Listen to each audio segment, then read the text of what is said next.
साथियों, अपनी विरासत पर गर्व के साथ साथ एक और बात भी महत्वपूर्ण है, और वो है गुलामी की मानसिकता से पूरी तरह मुक्ति। आज से 190 साल पहले 190 साल पहले साल 1835 में 1835 में मैकाले नाम के एक अंग्रेज ने भारत को अपनी जड़ों से उखाड़ने के बीज बोए थे। मैकाले ने भारत में मानसिक गुलामी की नींव रखी थी। 10 साल बाद यानी 2035 में उस अपवित्र घटना को 200 वर्ष पूरे हो रहे हैं।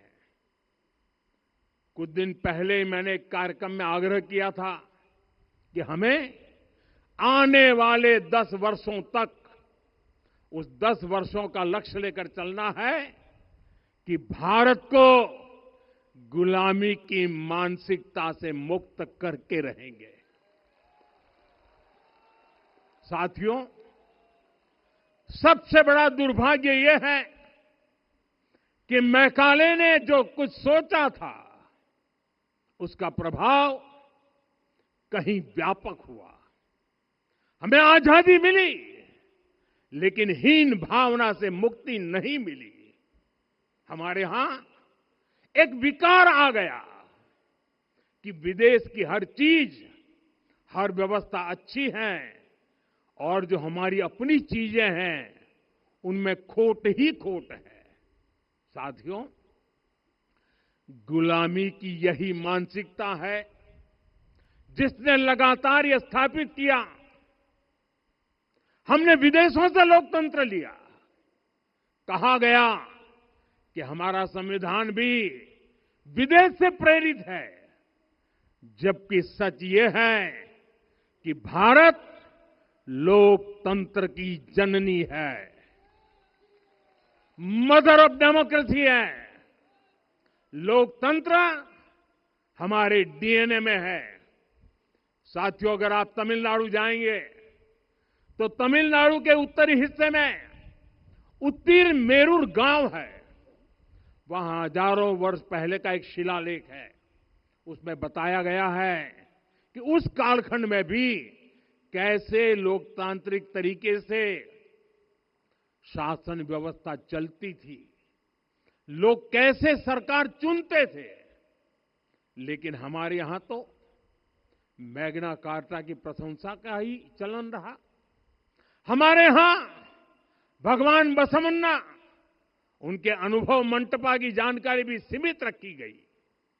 अनुभव मंटपा यानी जहां सामाजिक, धार्मिक और आर्थिक विषयों पर सार्वजनिक बहस होती थी, जहां सामूहिक सहमति से निर्णय लिए जाते थे।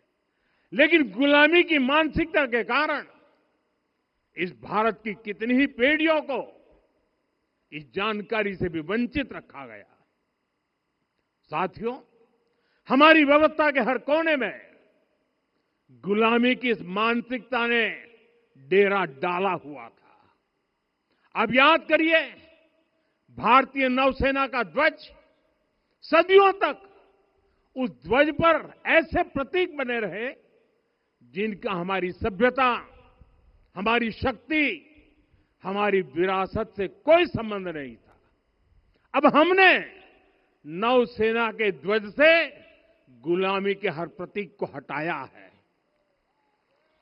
हमने छत्रपति शिवाजी महाराज की विरासत को स्थापित किया है। और ये सिर्फ एक डिजाइन में बदलाव नहीं हुआ, ये मानसिकता बदलने का क्षण था। ये वो घोषणा थी कि भारत अब अपनी शक्ति अपने प्रतीकों से परिभाषित करेगा, न कि किसी और की विरासत से। और साथियों, यही परिवर्तन आज अयोध्या में भी दिख रहा है। साथियों, ये गुलामी की मानसिकता ही है जिसने इतने वर्षों तक रामत्व को नकारा है। भगवान राम अपने आप में एक वैल्यू सिस्टम है। ओरछा के राजा राम से लेकर रामेश्वरम के भक्त राम तक और शबरी के प्रभु राम से लेकर मिथिला के पाहुन राम जी तक भारत के हर घर में, हर भारतीय के मन में और भारतवर्ष के हर कण कण में राम है। लेकिन गुलामी की मानसिकता इतनी हावी हो गई कि प्रभु राम को भी काल्पनिक घोषित किया जाने लगा। साथियों, अगर हम ठान ले अगले 10 साल में मानसिक गुलामी से पूरी तरह मुक्ति पा लेंगे और तब जाकर के ऐसी ज्वाला प्रज्वलित होगी, ऐसा आत्मविश्वास बढ़ेगा कि 2047 तक विकसित भारत का सपना पूरा होने से भारत को कोई रोक नहीं पाएगा। आने वाले 1000 वर्ष के लिए भारत की नींव तभी सशक्त होगी जब मैकाले की गुलामी के प्रोजेक्ट को हम अगले 10 साल में पूरी तरह ध्वस्त करके दिखा देंगे।